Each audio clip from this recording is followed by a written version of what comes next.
여러분도 그 지역 여행 다니실 때 약간 좀 눈에 띄는 상점, 눈에 띄는 거리가 좀 있을 겁니다. 그리고 그 지역마다 그 지역의 역사나 특색을 좀 반영하는 그런 이제 사업을 하시는 분들도 있는데요. 최근에는 이제 서울 뭐 이런 도심을 벗어나서 이른바 로컬이라고 하는 지역 사회에서의 사업을 또 새로운 기회로 찾는 분들이 늘어나고 있는데요. 그래서 오늘은 직접 이 지역에서 비즈니스를 하고 있는, 그래서 지역 경제도 같이 이제 살리는데 일조하고 있는 로컬 창업 노하우를 알려주실 분을 모셨습니다. 계항로 프로젝트 이창길 대표입니다. 안녕하세요. 네, 안녕하세요. 로컬의 신이시라고요. 아유, 그냥 책의 제목입니다. 네. 책 제목을 로컬의 신. 네네. 그럼 이제 저희가 라디오다 보니까 로커, 이제 락 음악을 하는 락커 아니고 네네. 로컬, 지역이라는 뜻이요. 지역. 네네. 그러면 지역 사업을 지금까지 많이 해오신 분이라고 네네. 생각을 하면 되겠습니다. 네, 맞습니다. 네. 주로 어디에서 어떤 일을 하셨다고 좀 소개를 좀 먼저 부탁드립니다. 제주도에서는 그 독채 펜션이라는 말 들어보셨죠? 네. 독채 펜션. 네네. 펜션인데 그냥 방 하나나 아니면 그렇죠. 한 칸만 있는 집 하나를 한 채. 옛날 집을 리모델링해서 한 팀 한 팀만 빌려줘서 제주도를 온전히 느낄 수 있는 그런 숙박 개념을, 독채 펜션이라는 개념을 만들었었고요. 네. 그 제주도에서. 그 다음에 뭐 부산에서는 이제 근대문화 유산을 가지고 이제 카페도 만들었었고요. 네. 현재는 인천 계양로라는 지역에서 네. 계양로 프로젝트를 2018년도부터 약 6년째 진행하고 있습니다. 네네. 지금 그래서 이제 제주, 부산, 인천까지. 네네, 맞습니다. 공교롭게도 다 이제 바다. 그러네요. 네. 그러면은 지금은 인천 계항로 프로젝트를 맡고 계시다고요? 네네네. 어떻게 그러면 인천에 다시 또 정착하시게 된 거예요? 첫 번째로는 인천이 제 고향이기도 하고요. 제가 초중고를 거기서 나왔거든요. 네. 그래서 그 동네가 어렸을 때 놀이터였고요. 두 번째로는 그러니까 제가 영국에 있을 때 좀 인천의 가능성을 봤거든요. 그러니까 유학생들은 보통 지도를 붙이고 살아요. 영국 지도를 붙이는데 어느 날 보니까 영국 지도랑 대한민국 지도랑 겹쳐지는 거예요. 그래서 인천 위치가 리버풀이거든요. 부산이 런던이고. 네네네. 그러고 나서 생각해 보니까 전 세계에서 인천이라는 닮은 도시가 어딘가 봤더니 대한민국보다 산업혁명을 먼저 한 도시 중에서 보니까 뉴욕, 요코하마, 런던, 리버풀. 그러다 보니까 되게 재밌는 게 인천은 해안 도시인데도 바다를 못 느껴요. 계양로에서 10분만 걸으면 바다인데 바다를 못 느낍니다. 왜냐하면 바다 라인이 산업시설, 군사시설, 공업시설이니까. 근데 거의 철조망도 좀 네네네. 있고. 예. 근데 옛날에 뉴욕도 그랬고 런던도 그랬거든요. 그래요? 근데 옛날에 그 곳이 다 공장들이 지금은 호텔, 갤러리, 카페로 바뀌었잖아요. 네. 그 전 세계적으로 봤을 때 다음은 인천 차례다라고 생각을 했어요. 우리 지금 손흥민도 있고 BTS도 있잖아요. 네네네. 그러니까 이제 우리가 더 잘할 수 있지 않을까요? 그런 마음으로 또 인천으로 다시 오게 됐습니다. 하기서 그러네요. 저도 처갓집이 이제 인천인데 네네. 인천에서 왠지 그 바다를 누린다라는 개념을 잘 못 가져봤네요. 왜냐하면 다 항만. 그렇죠. 국가시설, 산업시설이니까요. 그렇죠. 산업시설. 네네네. 그 큰 트럭들 많이 다니고. 그럼요. 이러다 보니까 뭔가 바다 보러 간다라는 느낌은 사실은 좀 없었는데. 그렇죠. 이 계항로라는 게 어떻게 보면 이제 항이 열렸다. 그 옛날에 네네. 처음으로 맞습니다. 외래 문물이 이제 들어오던 그쪽을 뜻하는 말이죠. 맞습니다. 네네. 어떻게 이거를 맡게 되신 거예요? 계항로 프로젝트. 그러면 그 옛날에 그 느낌을 지금 현대화해서 다시 한번 재생하겠다라는 개념인가요? 그런 게 맞습니다. 맞고요. 그러니까 좀 안타까운 거죠. 그러니까 옛날 것들은, 그러니까 시간이 먹은 것들은 한번 부서지면 다시 못 만들잖아요. 네네. 근데 이제 제가 과거 영국에 살 때 봤을 때는 영국 분들은 그런 과거의 것들을 그대로 살려서 현대화 맞춰서 살아가는 경우가 많더라고요. 네네. 근데 이제 계양로라는 지역은 1883년 개양 이후로 지금까지 모든 건축물들이 그대로 남아 있거든요. 뭐 적산가옥 그렇죠. 같은 것들. 네, 그러니까 적산가옥, 1990년대 문화, 80년대 문화 전부 다 예. 박물관처럼. 근데 그런 것들이 부서지는 것보다는 그걸 살리고 그 안에 이제 현재 대한민국 사람들이 좋아하는 콘텐츠를 만들어 놓는 게 좀 멋있고 재밌지 않을까? 이제 그런 마음이 들어서 사람들이 좋아하지 않을까? 그래서 시작하게 된 겁니다. 그냥 살아있는 박물관인데. 네, 맞습니다. 그걸 조금 더 확대해 보자. 네, 그 안에 이제 현재 대한민국 사람들이 원하는 콘텐츠를 누자. 이렇게 생각한 겁니다.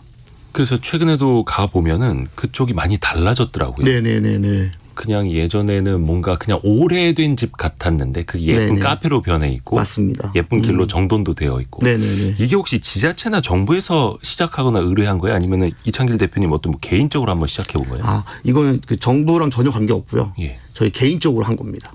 개인적으로 제가 저랑 같이 크루를 형성할 수 있는 친구들에게 말을 해서 한 5명 정도가 예. 계양로 프로젝트라는 이름을 달고 시작을 해가지고 사람들이 보기엔 다 국가에서 시작했다고 생각하는데 전혀 그렇지 않거든요. 저도 그래서 인천시에서 좀 어떻게 지원을 하나 아니요, 싶었는데 전혀. 아니에요? 네네. 아, 좀 인천시 들으라고 하시는 말씀인가요?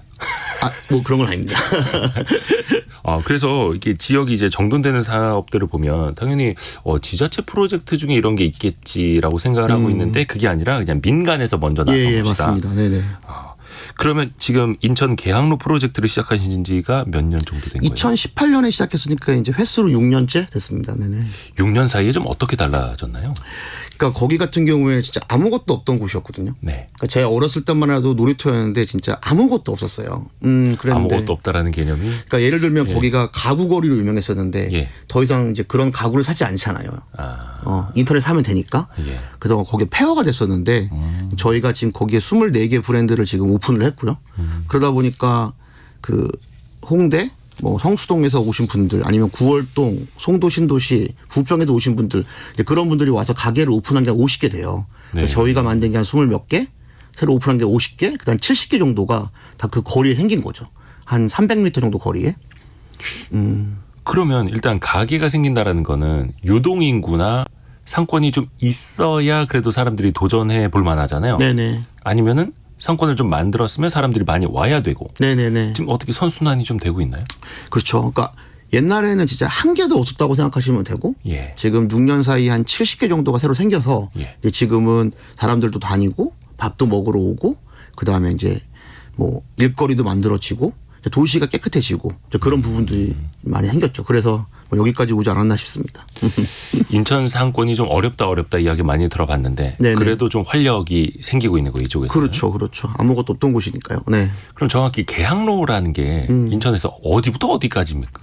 아, 계양로라는 거는 그냥 뭐 물리적인 개념은 아니고요. 예. 상징적인 개념이고 제가 계양로 프로젝트라고 이름을 지은 거는 저희 그 신주소가 계양로고 예. 네, 그 지역이 옛날 개항했던 곳이기 때문에 네, 그렇게 별 큰 뜻 없이 이름을 지은 겁니다. 그러니까 네네. 상징적인 의미다. 예, 상징적인 의미입니다. 그러니까 인천의 뭐 동인천 지역도 계양로일 수 있는 거고. 그럼요. 또 어디입니까? 지금 지역이 생각이 안 나는데 지역별로 신포동. 그냥 네네. 신포동도 있을 수 있고. 그래서 여기도 계양로 저기도 계양로일 수 있는 거다. 네네. 네. 그래서 저는 꼬마였을 때 그 동네를 이제 저희끼리는 인천 사람들은 동인천 이렇게 불렀습니다. 그쵸. 네, 동인천 이렇게. 동인천 가자 이렇게. 근데 지금 동인천역 근처가 좀 많이 어려워져 있더라고요. 그렇죠. 옛날에는 거기가 인천에서 최고의 중심가였거든요. 그렇죠. 그러니까 인천이 과거에는 경기도였어요. 근데 경기도였을 때 최고 중심지가 바로 계양로였던 겁니다. 그래서 그 도시를 지금 지역 상권을 다시 이제 살리고 네네, 맞습니다. 계시는 거고. 그러면 사실 인구가 제일 많은 지역은 서울이고 도심이고 사람이 몰려 있는 곳에 돈 벌러 가는 사람도 당연히 이제 많아질 수밖에 네. 없는데 이창길 대표님은 뭐 제주, 부산 이어서 인천 계양로까지 택하셨어요. 왜 계속 이런 로컬 지역 사업을 택하시는 걸까요? 가만히 생각해봤는데 아마도 기회 같습니다. 기회. 기회. 예, 왜냐하면 그러니까 지금 대한민국이 엄청 대단한 나라가 되었잖아요. 네. 대단한 나라가 되다 보니까 자, 아버지가 엄청난 부자거나 재벌의 아들이 아닌 이상 서울 강남이나 서울 성수동에서 무언가를 하는 거는 저는 어려운 일이라고 생각을 하고 있거든요. 임대료 자체도 그렇고요. 그렇죠. 그리고 잘 되면 또 쫓겨나잖아요. 그 지속 가능성이라는 게 없죠. 예. 근데 이제 로컬에서 하면은 저희가 똑같은 힘을 가지고 건물도 소유할 수 있고 그걸 계속 살아갈 수 있잖아요. 지속 가능성이 될 수도 있고. 그러니까 저도 임대로 서울에서 하면서 쫓겨난 적이 많거든요. 저는 그 말이 제일 무섭거든요. 그 건물주가 하는 말 중에서 우리 딸이 유학 갔다 돌아왔어 이 말. 나가란 말이거든요. 카페 하나 내줘야 돼. 막 이런 거. 예, 뭐 자기 딸이 와서 아빠 저 내가 하고 싶어요. 이러면은 어떤 부모가 안 흔들리겠어요. 그래서 저는 그런 걸 겪어보면서 이게 지속 가능성이 있으려면 청년들이 건물을 소유해야 되고 장사하시면 건물을 소유해야 되고 근데 건물을 소유해서 장사를 하려고 하면 대한민국은 너무 대단한 나라가 돼서 서울은 불가능하고 그러다 보니까 저에게는 로컬이 어쩌면 대안이고 기회고 좀 꿈 같은 곳이 아닐까 그런 생각을 하고 있는 겁니다. 그러네요. 그걸 이제 젠트리피케이션이라고 하던가요? 네, 서울 같은 경우는 그렇죠. 네네. 그 이제 상권을 살려놨는데 정작 그 상인들이 밀려나는 현상. 예, 맞습니다. 네네. 그것도 직접 겪어보기도 하셨고요. 그럼요. 예. 그럼 혹시 외람된 질문입니다만 인천 지역에 건물을 소유하고 계시나요? 네, 저희는 다 건물을 소유해서 하고 있습니다. 그 건물의 개념이 어느 정도예요? 그냥 뭐 3층짜리 건물, 2층짜리 건물 이렇게. 왜냐면은 그 저희가 돈이 굉장히 많아서가 아니라 제가 예. 거기가 아무것도 없었다 그랬잖아요. 예. 지은 거예요? 예? 지은 거예요? 아니 기존에 있던 건물들인 거죠. 뭐 한 오래된 50년 건물들? 된 건물, 뭐 60년 된 건물인데 그렇게 할 수 있었던 이유가 뭐냐면 뭐 송도 신도시에서 장사하려면 보증금 내고 월세 내야 되잖아요. 네. 근데 계양로라는 지역에서는 보증금을 낼 수 있을 돈이면 건물을 살 수 있었습니다. 이자를 내면 되니까. 아, 조금 대출 껴서 네네네네. 대출 그러니까 오래된 건물, 뭐 네네. 지역 상권도 없어서 싸게 그렇죠. 나온 매물들을 그렇죠. 그러니까 뭐 인천 유흥가에서 보증금 내고 월세 낼 돈이면 계양로에서는 건물을 살 수 있었던 거죠. 대신 사람이 한 명도 없었죠. 유동인구가. 그렇죠. 그러니까 가능한 싼 거죠. 그렇죠. 건물이었겠죠. 그렇죠. 네, 그러면 맞습니다. 결국에는 이쪽에서 지역 상권도 살고 사람들 유동인구 생기면 네. 또 부동산 가치도 올라가고 네네네네. 그러면은 뭐 장사도 잘 되고 부동산 네. 가치도 올리는 일거양득이 되는 그렇죠. 그런 프로젝트. 그래서 저는 청년들이 많이 오면 무조건 사라고 권합니다. 그러니까 왜냐하면 대한민국에서 신혼부부들한테 아파트를 사라고 하는 게 투기를 하란 말은 아니잖아요. 안정감을 가지라는 거잖아요. 그렇죠. 실거주 목적은. 네네. 근데 장사하는 사람들도 사실은 자기 거여야지 많이 계속 오랫동안 할 수 있고 그게 40년, 50년 해야 노포가 되는 거잖아요. 그렇죠. 그렇죠. 근데 장사 잘 되면은 건물값이 오르면 건물주가 내보내면 나가야 되잖아요. 그렇죠. 네. 그래서 그런 것 때문에 로컬이 새로운 대안이지 않을까 청년들에게 그런 생각을 하고 있는 겁니다. 그래서 어떤 사업적으로도 그렇고 노동적으로도 그렇고 그렇죠. 그 가치를 계속 올려가고 네. 또 자산의 가치도 올려가는 네. 그래야 지속 가능성이 있고. 네. 양 방향으로. 네네. 잘 가는 맞습니다. 거죠. 그러면은 지금 이게 결론적으로 인천 계양로는 어떻게 사업하시기에 좀 속된 말로 돈이 됩니까? 옛날보다는 많이 되죠. 네네네. 단답형으로 끝내시는군요. 구체적으로 물어볼까 봐. 그러니까 과거보다 훨씬 나아졌다. 그럼요. 요즘에 거기 젊은 사람들 사진 찍으러 많이 가더라고요. 네네 맞습니다. 네 많이 들어오십니다. 특히 예. 그 SNS 감성에 좀 어울리는 그런 가게들을 일부러 꾸미신 거죠. 그렇죠. 왜냐하면 지금 시대에서는 어쨌거나 자기를 표현하는 것들이 많고 네. 뭐 SNS를 많이 하니까 저희는 공간을 기획할 때 어느 방향으로 찍어야 사진이 잘 나올지도 고민을 하고 인테리어를 합니다. 그 책에도 보니까 이렇게 사진을 좀 그럼요. 이렇게 실어 예, 시대가 그러니까 네. 그래서 일부러 찾아올 수밖에 없는 그런 가게를 만드는 거고요. 네 맞습니다. 근데 여기까지 얘기를 들어보면 이제 돈 된대. 지금 이창길 대표가 젊은데 조금 대출 일으켜서 오래된 건물 사서 그 가치도 같이 높이고 있다 이러면 그럼 나도 한번 지역으로 가볼까? 나도 한번 사업해보고 싶은데라고 막연하게 생각하시는 분들이 있거든요. 네네네. 어디서부터 무엇부터 준비를 해야 됩니까? 일단 제가 그 사업을 준비하시는 분들, 로컬의 사업을 준비하시는 분들을 좀 많이 만나봤는데 네. 의외로 제일 먼저 해야 될 게 뭐냐면 자기는 한 달에 얼마를 벌면 행복할 수 있는지 현재 기준으로 그 생각을 해야 되는데 아무도 그 생각을 안 하세요. 그냥 막연하게 많이 벌고 싶다라고 생각하시거든요. 많이. 예, 많이. 근데 뭐 비즈니스 모델을 만들어라 그러는데 보통 만들 때는 나는 뭐 장사를 뭘 할 거고 비용이 얼마 들어갈 거고 테이블이 얼마나 많으니까 얼마를 벌겠다라고 하지만 이렇게 하면 더 막연해지거든요. 근데 그거보다는 좀 자기 자신한테 물어보는 게 좋아요. 그러니까 나는 한 달에 얼마를 현재 벌어야 행복한지. 그럼 어떤 사람은 500일 수도 있고 어떤 사람은 300일 수도 있고 어떤 사람은 1000만 원일 수도 있잖아요. 그럼 계속 올라가지 않을까요, 솔직히? 그러면 또 시간이 바뀌면 또 바꾸면 되니까요. 제 말은 현재. 그러니까 목표를 높이고 달성하고 또 목표를 높이고 달성하고. 네. 그러니까 예를 들어서 보통 20대 초반 친구들은 300 정도 벌고 싶어 하고요. 30대 친구들은 대부분 한 500 정도 벌고 싶어 하고 40대 분들은 한 1000만 원 정도 벌고 싶어 하시더라고요. 개인차가 있지만 네. 그렇게 정해놓고 하면 다시 이걸 백으로 가져가면 자기의 비즈니스를 설계할 수 있습니다. 그럼 몇 평이 필요한지 내가 원하는 술집이 이거면 횟집을 하는 게 맞는지 아니면 분식집을 하는 게 맞는지 테이블 단가라는 게 정해질 테니까요. 그렇죠. 그러면 내가 기획한 게 내가 한 달에 벌고자 하는 거랑 근사치인지 아닌지를 확인할 수 있으니까 자기가 한 달에 얼마 벌고 싶은지를 먼저 진지하게 물어보는 게 제일 좋습니다. 그래서 초기 투자 비용이 얼마나 또 필요한지도 또 바로 역산을 나오죠. 해야 되는 네네네네. 그렇죠.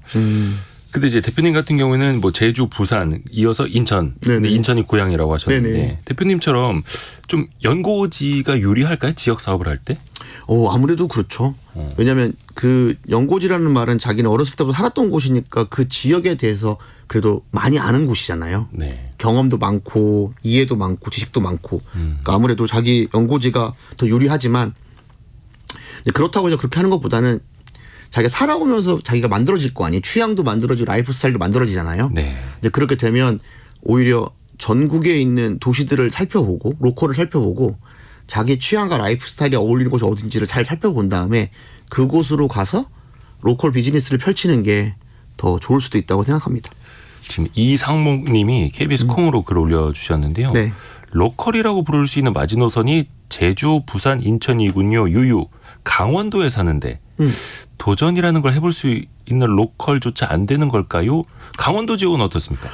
아닙니다. 로컬이란 말은 상대적인 말이라고 볼 수 있거든요. 그러니까 사실 그냥 지역이란 예, 뜻이에요. 맞습니다. 어느 그러니까 지역이든. 그렇죠. 그러니까 예를 들어서 이런 거죠. 대한민국 내에서는 서울 빼고는 다 로컬이라고 봐야 되는 거고요. 근데 만약에 미국 중심으로 바라봤을 땐 대한민국은 로컬이죠. 아. 근데 은하계 중심으로 보면 지구도 로컬이 되는 거죠. 그러니까 로컬은 상대적인 말이기 때문에 네. 어느 지역이 로컬이라는 게 보다는 강원도도 로컬이고 그러니까 지금 현재는 모든 자본과 모든 시장은 대한민국 서울이잖아요. 네. 그 서울 외를 제외한 곳은 로컬이라고 부르는 게 저는 개인적으로 맞다고 봅니다. 저는 그러면 개인적으로. 강원도로 하더라도 강원 지역에 그것도 강원 지역 내에서 더 작은 지역별로 그 특색에 맞는 그럼요. 것들을 찾아 나가는 거. 그럼요. 아무데나 상관없죠. 그렇죠. 사실 뭐 강원도 양양 지역도 서핑으로 그럼요. 뜬 게 사실 몇 년 안 되죠. 그렇죠. 양양이 대표적인 케이스라고 볼 수 있죠. 네네. 그걸 또 잘 발굴한 거. 그럼요.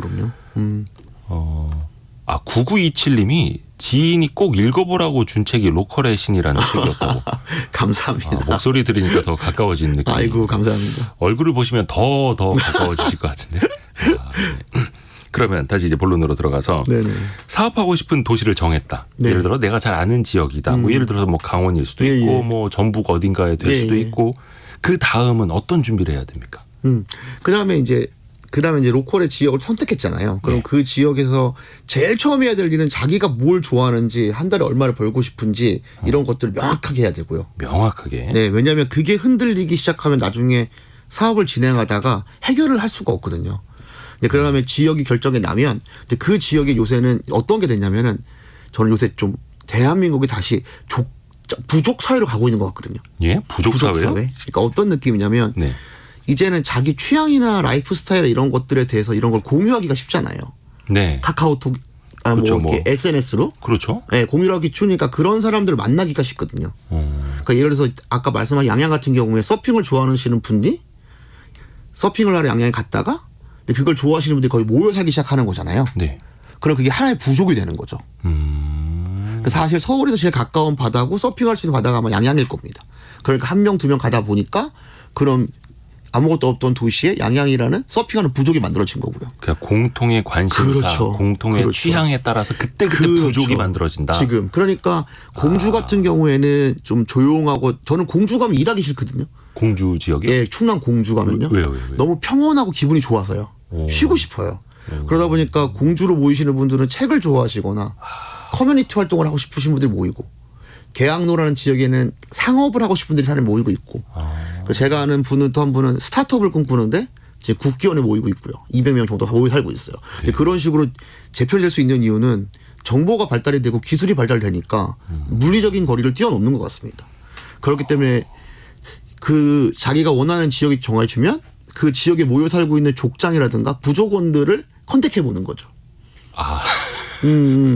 그 지역에 그러니까 옛날에도 그 지역의 족장이나 그렇죠. 가장 어르신을 찾아가서 그렇죠. 지역 얘기 듣고 하듯이 그렇죠. 아 그러면 현대 사회에서 지역의 족장은 어떤 사람이에요? 인터넷 검색하면은 누구나 알 수 있습니다. 그러니까 제일 중요한 게 뭐냐면 자기가 어떤 취향인지를 먼저 발견한 다음에 예. 인터넷을 통해서 검색을 하기 시작하면 각 지역에 지금 어떤 모습으로 좀 재편되고 있거든요. 부족들이. 그러면 그거 중에 어디가 마음에 드시니 가고. 네네. 근데 이럴 수도 있잖아요. 대한민국 전체에 내 취향과 내 라이프 스타일에 펼쳐진 지역이 없다. 네. 그러면 자기가 원하는 아무 데나 가서 스스로 족장임을 선언하면 됩니다. 그리고 나는 취향이 이렇고 내 라이프 스타일 이런데 나는 지금 이 동네에서 부족을 만들 거야. 그러면 자기 취향과 비슷한 사람들이 모이기 시작하겠죠. 그럼 또 하나의 부족이 만들어지지 않을까요? 그러니까 처음으로 깃발을 꽂는 그렇죠. 사람이 될 수도 있는 거고. 그렇죠. 근데 물론 그렇게 되려면 돈도 좀 있어야 되고 영향력도 있어야 되고요. 아니, 용기가 제일 중요하겠죠. 용기. 네네. 그러면 이창길 대표님 정도 되면 족장이라고 보면 됩니까? 생긴 게 딱 머리 가슴 배 3등신으로 딱 족장처럼 생기지 않습니까?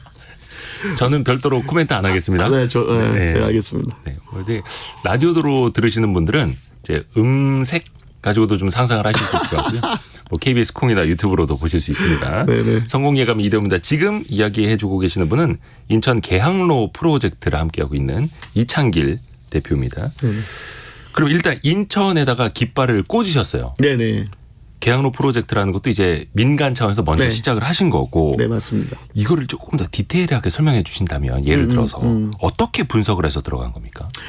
그러니까 아까 그 초반에 말했지만 이제 영국 살 때 산업혁명을 먼저 한 국가 중에서 인천이라는 닮은 도시를 찾아봤고 예. 그러다 보니까 요코하마, 런던, 뉴욕, 리버풀이었고 네. 근데 그 도시들이 변해갔던 모습을 보면 똑같은 거예요. 다 개항했던 곳인데 과거에 공장들이었는데 그 공장들이 이제 시간이 지나면 인건비가 올라가잖아요. 네. 과거에 조선업이 유럽에서 하다가 인건비가 안 맞아서 미국에서 하다가 일본에서 하다가 지금 대한민국에서 하고 있고 과거에 우리가 나이키 운동화를 만들었지만 지금 만들지 않잖아요. 예.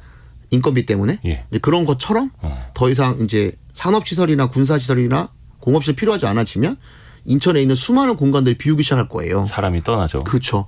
그러면 지금 우리가 카페 같은 데 가면은 인더스트리얼풍 카페 가면은 다 미국 빈티지 아니면 유럽 빈티지잖아요. 그러니까 약간 옛날 공장을 좀 리모델링해서 옛날 그 느낌 나게끔 꾸며놓은 카페들. 그렇죠. 그런데 보면 미국 빈티지나 유럽 빈티지가 뭐냐면 아직 대한민국은 산업 사회이기 때문에 그렇습니다. 아직 산업 사회여서. 그렇죠. 근데 대한민국 빈티지는 없잖아요. 근데 제가 보기엔 대한민국 인더스트리얼 빈티지가 만들어질 유일한 도시가 인천이라고 생각한 거죠. 그러면은 그것을 준비하고 싶어서 인천에 왔고 저는 앞으로 인천의 위상이 엄청나게 커질 거라고 생각하거든요. 네. 인천 인구가 몇 명이냐고 물어보면 사람들이 100만이라 그래요. 그러니까 광역시니까 네. 인천 주제에 뭐 많겠냐 그래서 100만이라고 보는 건데 실제로는 300만이고 인천이라는 도시는 생긴 이후로 인구가 준 적이 한 번도 없고 광역시 중에 젊은 사람이 제일 많은 곳도 인천이고 서울 1000만 경기 1000만을 갖고 있는 것도 인천이고 네. 근데 인천은 많은 사람들이 무시하잖아요. 저평가돼 있잖아요. 그러다 보니까 비즈니스 차원에서는 훨씬 유리한 겁니다. 오히려 기회가 될 수 있다. 그렇죠. 그러니까 선입견이 많기 때문에 기회가 되는 겁니다. 물론 이거는 이제 인천에서 사업하시는 분이기 때문에 약간의 편향을 있을 수 있다라는 거. 네, 그럴 수 감안하고 있죠. 들어야죠. 감안하고. 그렇습니다. 예. 좋습니다. 그러면 세부적인 위치를 이제 정했어요. 네네. 그러면 그 중에서도 뭐 땅값도 좀 알아봐야 되겠고 그럼요. 어떤 건물 네. 매물 나왔는지도 좀 알아봐야 되겠고 네네. 좀 더 세부적으로 가야 되잖아요. 그래서 만약에 이제 저는 이제 건물 같은 거를 이렇게 알아보니까 이렇게 쭉 여태까지 쭉 로컬에서 해왔다 보니까 의외로 제가 병원 건물을 많이 사용하더라고요. 옛날에 병원이었던. 예. 그래서 그리고 결과적으로 그래서 내가 왜 그렇지 생각을 해봤더니 이제 결론을 아는 겁니다. 그러니까 옛날 건물이 병원 건물이 좋은 게 뭐냐면 옛날 의사 선생님 정도 되려면 그 당시에 공부도 제일 많이 한 사람이고 그렇죠. 집에 돈도 제일 많은 사람이죠. 예. 의사를 만들 정도면. 예. 그래서 옛날 병원 건물들이 튼튼합니다. 그러니까 그죠. 의원. 그렇죠. 동네 의원 네, 건물들. 병원 건물들이 2층 막 요 정도 되는. 4층 진짜 큰 거 4층. 근데 이런 건물들이 디테일도 화려하고 그러니까 벽돌 안 쓰고 대리석 쓴 것도 많고 튼튼합니다. 그러니까 느낌 알 것 같아요. 그렇죠. 그러니까 옛날에는 인건비가 쌌기 때문에 인건비를 많이 들어간 건물이 근데 지금은 인건 비싸잖아요. 그러니까 빈티지 자동차 고르듯이 건물을 골라야 되는 거죠. 사실 이게 노하우입니다. 그러네요. 그러면 이제 그런 건물들을 그러니까 인건비가 많이 들어가 있는 옛날 건물을 골라내는 게 사실 빈티지 자동차 고르는 게 이제 필요한 시대가 된 거죠. 대한민국. 요즘 젊은 사람들은 모르겠습니다만 저 어릴 적만 하더라도 동네 의원. 네네네. 진짜 동네 하나 있을까 말까 하는 의원에 할아버지 원장님이 계시던 그 느낌의 병원. 네, 맞습니다. 근데 그 건물이 이제 비어져서 매물로 네. 나왔을 때 네. 그걸 사면 이제 괜찮다. 이것도 꿀팁이네. 왜냐하면 로컬에서는 보통 건물값은 안 칩니다. 땅값만 들어가거든요. 막 50년 된 건물이니까. 그렇죠. 그러니까 그렇기 때문에 건물은 어떻게 보면 부속품 같은 거기 때문에 오히려 건물을 잘 골라야 되는 겁니다. 근데 그 리모델링 하는데 비용이 좀 많이 들지 않을까요? 근데 생각해 보면은 건물을 짓는 것보다 싸지 않을까요? 짓는 것보단 싸다. 또 하나 그러면 그렇게 건물 하나 이제 만들어서 리모델링해서 네. 많은 사람들이 카페 많은 사람들이 결국 베이커리 카페 이렇게 가지 않나요? 근데 그렇게 하면 망하는 겁니다. 그러니까 뭐냐면 로컬에 있는 분들이 제일 실수하는 게 뭐냐면 서울을 따라하는 거예요. 그러니까 제일 중요한 게 뭐냐면 잘 만들고 싶으니까 서울이 제일 유명한 걸 따라하는 거죠. 네. 근데 사실 로컬 같은 경우는 인구가 얼마 없기 때문에 관광 인구가 필요하잖아요. 네. 관광 인구라고 치면 서울 경기에 2천만이 살고 있으니까 그분들이 로컬에 와서 소비를 해야 되는 거잖아요. 그렇죠. 근데 로컬에서 자꾸만 서울을 따라 하는 거죠. 그럼 서울 사람들 입장에서는 뭐 로컬 지방에 가서 하는데 서울과 비슷한데 돈 쓰고 싶지 않을 거 아니에요. 그렇죠. 그러니까 로컬에서는 만들 거는 절대로 서울을 따라 만드는 거죠. 그러니까 로컬만이 갖고 있는 특색을 살려서 비즈니스를 펼쳐야 돈을 벌 수 있다고 생각하는 겁니다. 그러니까 예를 들어서 우리가 그 프랜차이즈 같은 데를 막 찾아서 가지 않잖아요, 일부러. 야, 오랜만에 똑같으니까. 오랜만에 강릉 왔으니까 그 프랜차이즈 햄버거 가게 갈까? 뭐 이러지 않잖아요. 네. 야, 오랜만에 우리 춘천 왔으니까 뭐 땡땡 천국 갈까? 그러지 않잖아요. 예. 왜? 똑같으면은 어디 가죠? 가까운 데 가는 거잖아요. 우리가 대형 마트 갈 때 멀리 가나요? 가까운 데 가잖아요. 가까운 데 가는 게 뭐냐면 똑같으니까 가까운 데 가는 거죠. 근데 로컬에서 서울과 똑같이 만들면 서울 사람들은 서울로 가겠죠. 그러니까 로컬에서 비즈니스를 할 때 그 아까 카페를 만들어도 결국 핵심은 로컬만이 가지고 있을 수 있는 색을 반드시 넣어야 다른 사람들이 왔을 때 재밌죠. 근데 그게 이제 중요한 것 같습니다. 대표님이 인천 계양로에서 고른 아이템이 통닭집이라고 합니다. 네네. 이게 그러면 기존에 있는 치킨집이랑 어떻게 다른 건지 그럼 결국은 치킨집인데 인천 계양로랑 이게 어떻게 특색을 살릴 수 있다라는 건지. 그러니까 예를 들어서 서울을 따라하지 않기 위해서 그 통닭집 같은 경우에는 저희 크루들이랑 사람들한테 말하는 게 뭐냐면 이런 말을 하거든요. 네. 공간을 낭비하라고. 예? 공간을 낭비하라는 거죠. 공간. 그게 다 비용일 텐데. 그렇죠. 서울 같은 경우에는 다 비용이죠. 비싸니까. 예. 근데 로컬 같은 경우에는 부동산이 싸잖아요. 그러니까 공간을 뻥뻥 비워놔야 오히려 서울과 달라지는 거죠. 그 통닭집 같은 경우에는 1937년도에 준공이 난 건물인데 2층을 없앴습니다.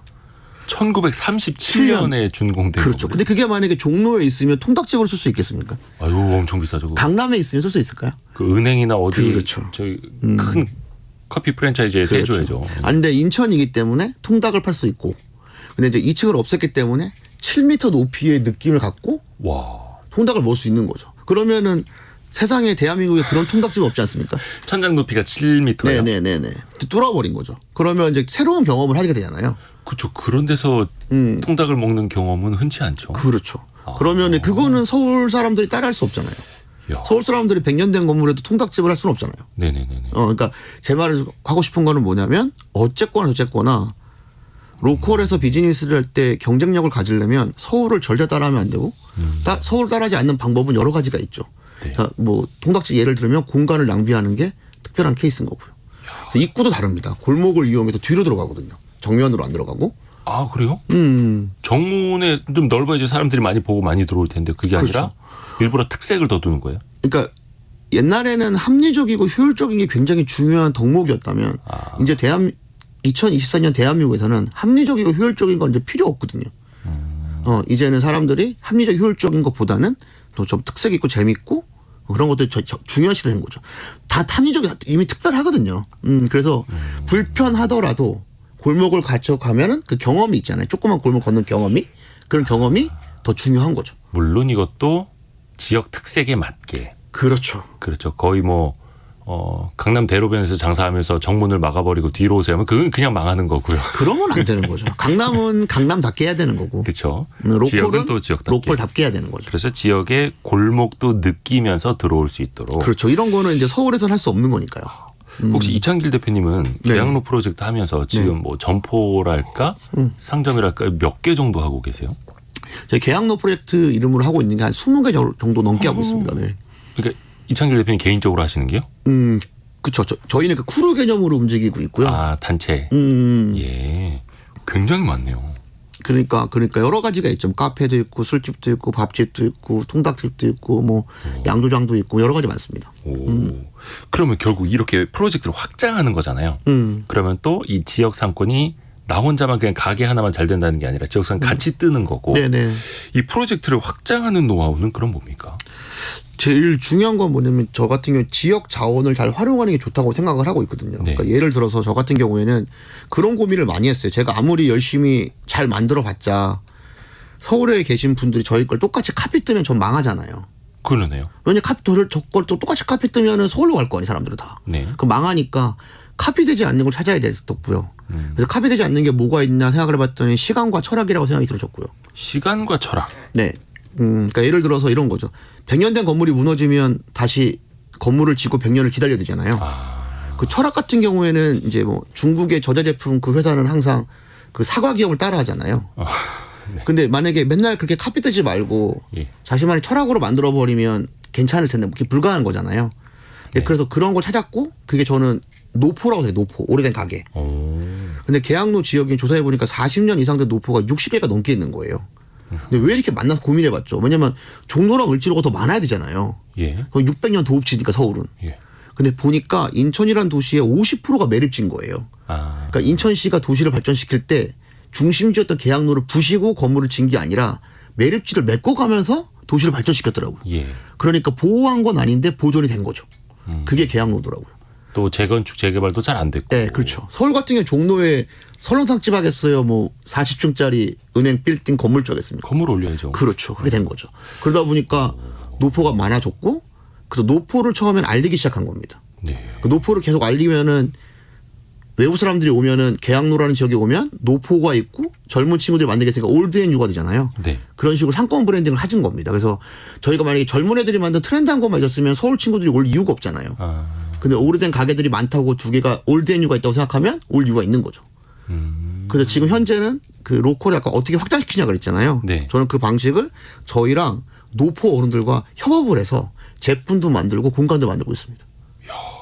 신구 문화가 조화롭게 그렇죠. 되어 있는 건데. 그러니까 예를 들어 저희 뭐 맥주 같은 경우에 저희 지역 맥주를 만들었는데 지역 맥주의 이름을 60년 동안 목간판을 쓴 어른이 써달라고 부탁을 해서 그게 유명해졌고 그래서 그게 폰트화 됐고 아, 글씨체까지도. 예, 대한민국 제일 유명한 폰트 회사가 무료로 만들어서 폰트화 됐고 모델 같은 경우에 지역에 영화 간판을 그렸던 어른을 52년생 어른을 맥주 모델로 써서 됐고 네, 이런 식으로 확장시켜 가는 거죠. 옛날에 극장 그렇죠. 뭐라 해야 됩니까? 간판 그리시던 분에게 네네네네네. 그 가게 간판을 부탁드리고 이런 식으로. 그런 식으로 네 맞습니다. 오, 좋은 아이디어네요. 그래서 그 지역의 어르신들하고 이 프로젝트를 그럼 같이 가는 거예요? 같이 이어가는 거예요? 협업이라는 이름을 가지고 예. 계속 만들어 가다 보니까 그러면 노포 어른들 가게도 장사가 잘 돼야 되잖아요. 아, 거기서 또 지역에서 장사를 한 40년, 50년 하고 계시는 분들. 그럼요. 네. 근데 그런 가게들의 가장 큰 문제는 뭐냐면 우스갯말로 저한테 그러시거든요. 손님이 없어요. 그러면 다 죽었어 이러거든요. 그런데 그분들 같은 경우에는 이제 MZ 세대들의 새로운 소비자가 필요한 거잖아요. 상권이 죽었다는 게 아니고 이거 참. 그렇죠. 진짜 이거는 한 최소한 70 넘으신 분들만 할 수 있는 개그예요. 네. 30년대생 이상만 네. 할 수 있는 분위기인데 이제 그런 분들 그런 말씀 하시니까 네. 그분들은 이제 MZ 소비자가 필요한 거고 저희는 그런 것들 연결시켜 드리고 그러면 이제 MZ 세대들은 노포 와서 즐기고 또 트렌디한 것도 즐기니까 네. 계양로가 매력적으로 느껴질 수 있고 그 노포 어른들은 다시 돈을 벌기 시작하고 그 저희의 말을 또 잘 들어주시고 협업을 가능하고 그리고 긍정적으로 이렇게 돌아갈 수 있는 부분이 있고 그래서 상권 브랜드는 그래서 올드앤뉴라고 잡고 이제 하고 있는 겁니다. 그러니까 아까 처음에도 지역의 족장을 찾아가라고 하셨는데 네네네. 그래서 지역 사업하시는 분들뿐만이 아니라 지역의 어르신들도 찾아갈 필요가 있다.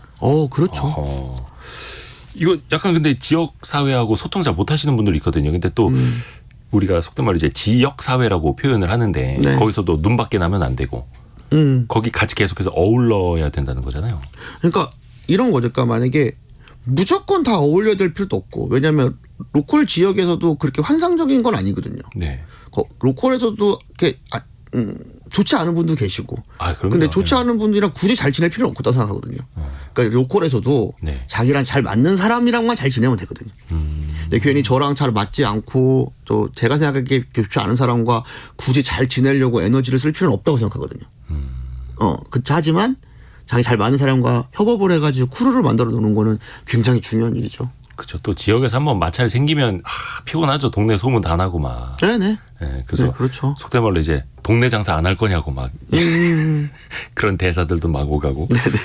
그래서 지역 사회 같이 어우러지는 게 중요하고. 네, 중요합니다. 또 하나 고객과도 어울러져야 되고 멀리 있는 고객들이 찾아오게끔 만들어야 될 네네. 텐데 그럼 뭐 SNS는 그냥 필수겠네요. 그렇죠. 그러니까 SNS가 제일 중요하고 그러니까 우리가 지금 아까도 처음에 말했지만 부족됐다 그랬잖아요. 네. 부족이 됐던 결정적인 이유는 SNS 때문에 그런 거죠. 인터넷. 예. 그러니까 고객이랑 소통을 바로 할 수 있는 거죠. 그게 가장 핵심적인 거고. 근데 SNS로 관리를 잘해야 되는데 의외로 사람들이 SNS 관리를 잘 못하거든요. 그러니까 이런 거니까 보통 장사를 하던 회사를 하던 하면 항상 SNS 관리를 누굴 시키냐면 막내를 시킵니다. 아, 네가 해봐 젊으니까. 그렇죠. 근데 막내가 회사에 대해서 제일 모르죠. 그러네요. 막내가 회사의 철학을 압니까? 역사를 압니까? 근데 사실은 저는 100명 미만의 회사의 대표는 대표가 아니라고 생각하거든요. 그러니까 자기 회사 직원이 100명 미하다. 네. 직접 해야 되는 겁니다. SNS 관리. 제일 잘 잘하니까. 아. 그리고 SNS 관리할 때 그런 사람이 있어요. 그렇게 저기 팔로우는 몇 명인데 자기 팔로잉은 0명 이렇게 하는 거 있잖아요. 그거는 이제 뭐 BTS급 이상만 하는 겁니다. 말 소통. 그대로 진짜 막 나는 이거 홍보만 할 거예요라고 보여주는 계정이니 그 누가 팔로우하겠어요? 그럼 BTS급 정도만 하는 거고요. 자기가 비즈니스를 시작하는 거면 무조건 마파를 하고 소통을 하려고 하는 거잖아요. 근데 사람들이 소비자들이 와서 댓글을 쓰는데 거기에 맞댓글 안 쓰는 거예요. 근데 그것도 다 바보짓이거든요. 고객이 와서 댓글 써주면 얼마나 감사한 일이에요. 써줘야죠, 당연히. 근데 멋 내느냐고 안 쓰거든요. 근데 그렇게 하면 안 되거든요. 근데 이게 아주 간단한 건데 하지 않아요. 그리고 귀찮고 힘드니까. 그리고 시간 없다 그러고요. 근데 저는 계약노 프로젝트 계정을 제가 100% 다 쓰는 거거든요. 마계 인천 계정 전부 다. 지금까지 단 한 번도 다른 사람이 쓴 적이 없습니다. 무슨 인천이요? 계약로 프로젝트 네. 인스타그램이랑 마계 인천이라는 인스타그램이 있습니다. 마계가 무슨 뜻이에요? 마계는 그 인천이 선입견이 많잖아요. 네. 그 범죄율도 높다고 뭐 이러고 그런데 실제로 인천은 범죄율이 낮거든요. 근데 뭐 그런 공부도 못한다 그러고 싸움 많이 하고 이런 거를 이제 인터넷상에서 인천을 좀 웃기게 비하하는 말로 마계 인천이라고 부르는데 저는 그 마계 인천이라는 말이 좋거든요. 왜냐하면은 실제로 검색을 해봤더니 인천은 광역시 중에 범죄율이 거의 꼴찌고. 제일 그러니까 낮다, 안전하다, 낮다는 거죠. 안전하다. 그리고 이제 실제로 여러 가지 그 선입견이 사실이 아니라는 걸 알게 돼서 이제는 마계 인천으로 지금 제가 인천은 브랜딩을 하고 있습니다. 네. 오히려 약간 비하하는 인터넷상의 표현을 네. 마케팅으로 역발상으로 활용을 하는 거예요. 그렇죠. 그러니까 많은 대한민국 전체 도시들이 맨날 뭐 자연의 도시, 뭐 평화의 도시 하잖아요. 근데 그것도 좋지만 좀 이제는 좀 대한민국 정도 수준 되면은 좀 재밌게 해도 되지 않을까요? 역발상으로. 네네. 이야. 근데 그 아까 다른 분들도 글을 올려주셨는데 예를 들어서 뭐 신포동 같은 경우에는 박호범님 신포동은 도로가 좁아서 한계가 있다라고 또 이야기해 주셨고 예전에 SNS 사진 같은 거 보고 외국인들이 실제 찾아갔더니 상권이 다 죽어 있더라. 또 이런 뉴스들도 저도 본 기억이 있거든요. 이런 건 좀 어떻게 판단하시고 좀 대안이 있을까요? 그러니까 도로가 좁다라고 표현하는 것도 맞는 표현인데요. 네. 그 도로가 좁으면 좁은 게 좋다고 생각하거든요. 그러니까 무슨 말이냐면은 우리가 예를 들어서 이태원 놀러 가거나 서촌 놀러 갈 때 네. 도로 좁다고 불평 안 하거든요. 그리고 주차장 어디냐고 안 물어보거든요. 당연히 차 안 가져가는 생각하잖아요. 그렇죠, 그렇죠. 근데 인천 신포동은 인천이니까 네. 내가 와줬는데 도로가 좁아? 야, 내가 와줬는데 주차장 어디야? 라고 하는 거죠. 근데 구도심과 역사가 있는 도시는 도로가 좁을 수밖에 없거든요. 그렇죠. 당연한 거거든요. 네. 근데 서촌에서는 불만이 없죠. 그죠? 당연히 이제 걷는 곳이라고 생각하고. 근데 신포동은 좁으니까 문제가 있다고 보는 거죠. 아하. 아니, 사실 그렇게 생각하시면 되는 것 같습니다. 그냥 뭐 대중교통 타고 갈 수도 있는데요. 그렇죠. 근데 가주는 거죠. 지역 상권이 조금 열악하고 전반적으로 다 같이 살아나는 건 또 아니잖아요. 이건 좀 어떻게 하면 좋을까요? 근데 그거는 신도 해결하기 어렵지 않을까요? 근데 그거는 제가 생각하기에는 모든 곳이 100% 다 잘 되고 이렇게 하는 거는 사실상 쉽지는 않은 일이지만 저는 시간이 필요한 일이라고 생각이 들어지고 한 명, 두 명 오기 시작하면은 이제 시간이 필요한 일이라고 생각이 들어지는데 네. 이제 긍정적으로 가는 경우가 되게 많죠. 그러네요. 마지막으로 나도 좀 지역에서 사업을 좀 해보고 싶다라고 꿈꾸는 분들을 위한 조언 한마디 좀 부탁드릴게요. 저는 서울도 좋지만 자기 아버지가 재벌이 아니신 분들은 네. 로컬에서 사업을 하고 살아가는 것도 굉장히 중요한 방법이라고 생각을 하고 있습니다. 그중에 가장 먼저 해야 될 일은 자기가 뭘 할 때 행복한지 자기는 얼마를 벌면 행복한지 요걸 잘 생각하시고 그거를 중심으로 대한민국 전체의 지도를 펼쳐놓고 자기랑 어울리는 로컬에 가서 자기가 가장 행복할 수 있는 사람과 만나서 자기 비즈니스를 펼치고 살아가는 것도 인생을 살아가는 것 중에 새로운 하나의 방법이라고 생각하면 좋을 것 같습니다. 그리고 특히 이제 사업으로 뛰어드시려는 분들은 사전에 준비, 공부 정말 많이 하셔야 되는 거고요. 약간 그렇게 엄청나게 또 공부하시고 하셨다라는 게 이창길 대표님한테도 묻어나기도 합니다. 계양로 프로젝트 이창길 대표였습니다. 고맙습니다. 네, 감사합니다.